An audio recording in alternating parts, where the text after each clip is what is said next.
Well, thank you, Shannon and Sister Suzanne. Thank you, Bishop Van and the Orange Catholic Foundation. You know, today's been unusually jovial, and one thing I really love about being Catholic is we like to tell jokes about being Catholic.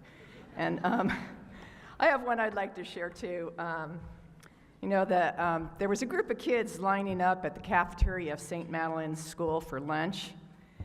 And at the head of the table was a large pile of apples, and Sister Mary Bernadette wrote a note and posted at the end of the apple tray, "Take only one, God is watching."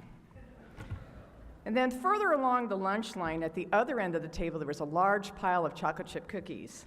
And one of the children, Marion, had written a note and it said, "Take all you want, God's watching the apples."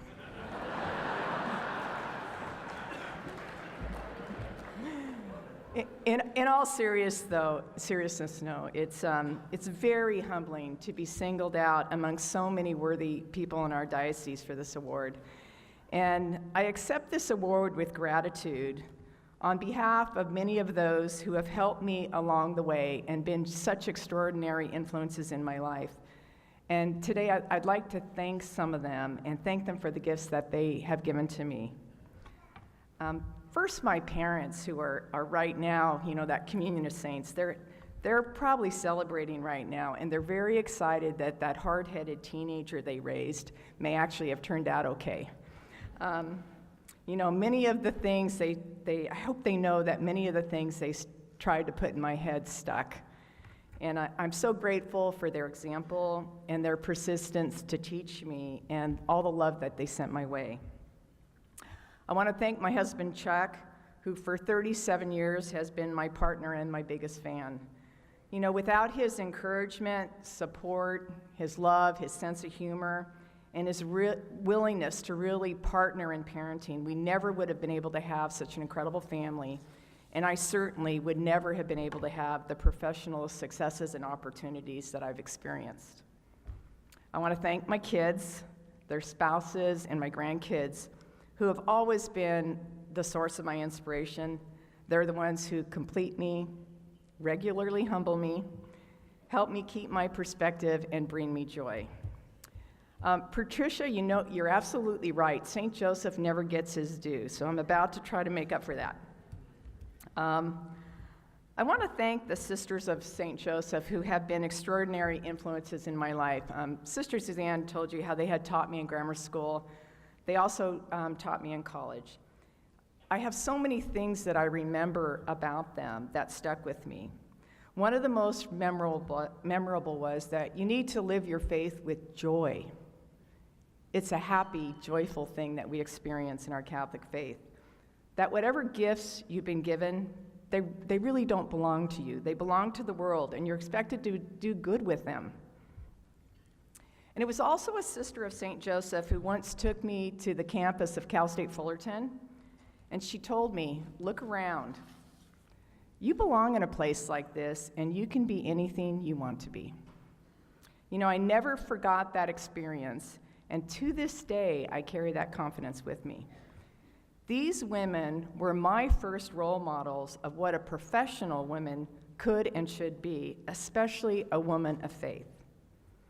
12 years ago, I was fortunate enough that our paths aligned again, and I accepted a position at St. Joseph Health. So what's the lesson?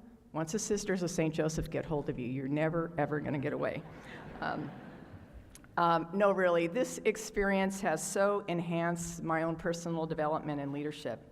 At St. Joseph Health, they set an expectation that leaders must accept the responsibility to realize the mission and to behave in such a way that the values of dignity, service, excellence, and justice are modeled and lived every day.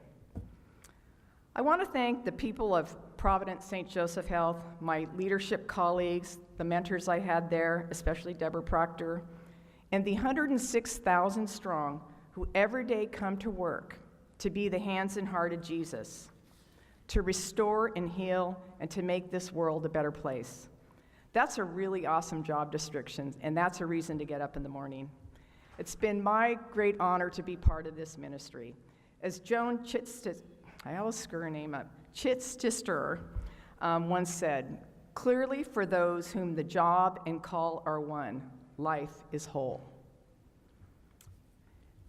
St. Madeline's, St. Joseph, Pomona Catholic, St. Anthony, Loyola Marymount University, Regis University, and last but not least, 3 hometown teams, St. Joachim's, St. Junipero Serra, and Santa Margarita High School.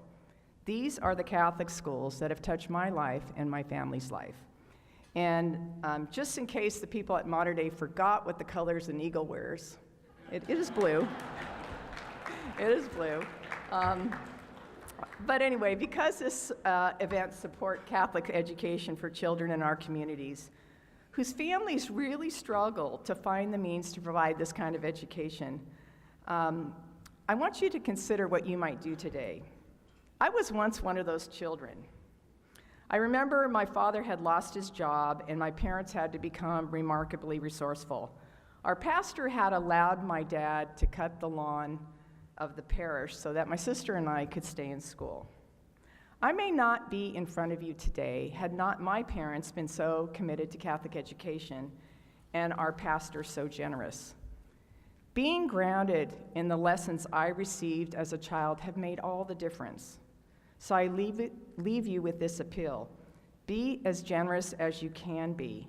Perhaps you are helping a future doctor, lawyer, teacher, or maybe even a politician, because we could use some new ones. So please be as generous as you can. And in the words of Bishop Kent Uttener, this enables us to do something and to do it well. It may be incomplete, but it's the beginning. It's a step along the way, an opportunity for the Lord's grace to enter and to do the rest. We may never see the end results, but that is the difference between the master builder and the worker. We are workers, not master builders, ministers, not messiahs. We are prophets of a future not our own. Again, thank you, and I'm so grateful.